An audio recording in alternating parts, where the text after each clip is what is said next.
खांसी, नज़ला, ज़ुकाम सर्दियों में हर घर में आम, तो बस फिर कर लें इसका इलाज इन सिंपल इंग्रेडिएंट्स के साथ। आपको चाहिए होगा चुटकी भर कलौंजी और 3 से 4 दाने गोल काली मिर्च के, और साथ टेबल स्पून ऑफ हनी। ठीक है, अब पहले आप दोनों ड्राई आइटम्स को अच्छा सा ग्राइंड करेंगे, पीसेंगे, सफूफ सा बन जाएगा। फिर उसे एक टेबल स्पून में ट्रांसफर कर देंगे। ऊपर से उसमें डाल देंगे हनी डालने के बाद आप एक और टीस्पून के जरिए अच्छा सा मिक्स करेंगे सारे इंग्रेडिएंट्स को, ताकि वो एक मिक्सचर सा बन जाए, और आप फिर उसे वार्म वाटर के साथ लेंगे।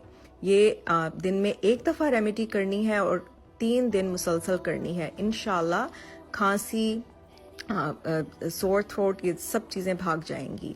और हमें हमेशा इन्हीं नेचुरल चीज़ों के ज़रिए ही अपने लिए इलाज की तलाश होनी चाहिए।